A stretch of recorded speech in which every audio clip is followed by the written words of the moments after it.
Hi, this is my In the News. Millions bought insurance.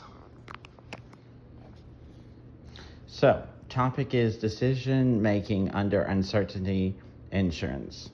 Summary. So I'm just going to go right into the questions. And the first one is insurance companies price long-term care policies, assuming that customers would eventually stop paying premiums without having to pay out claims.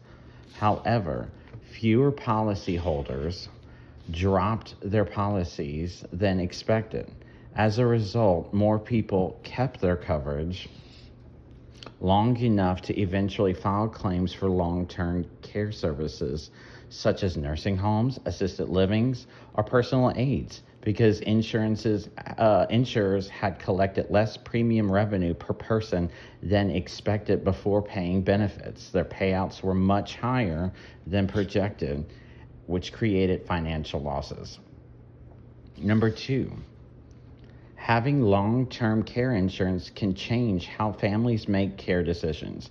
When families know that insurance will help cover the cost of nursing homes or assisted living, they may be more willing to use those services instead of trying to provide care themselves at home. And so we have an example of moral hazard where individuals change their behavior because they are protected from the full financial consequences of their decisions.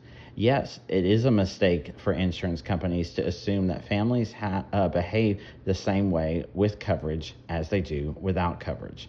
Without insurance, families may try harder to avoid expensive care facilities because they would have to pay the full cost themselves.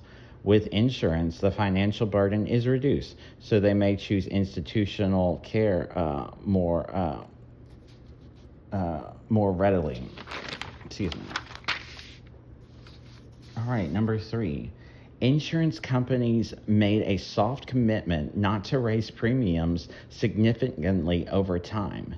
This increased the risk for insurers because long-term care costs and claim rates are highly uncertain and can increase as policyholders age. If insurers cannot adjust premiums when their estimates turn out to be incorrect, they may be stuck charging prices that are too low to cover the actual cost of claims. This exposes them to financial losses. However, the commitment not to increase rates is very important for policyholders.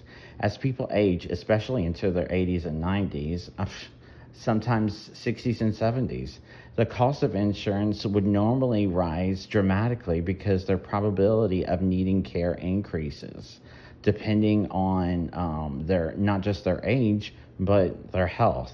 Without the commitment to limit rate increases, premiums for elderly individuals could become extremely unaffordable, making the insurance nearly useless when they need it most.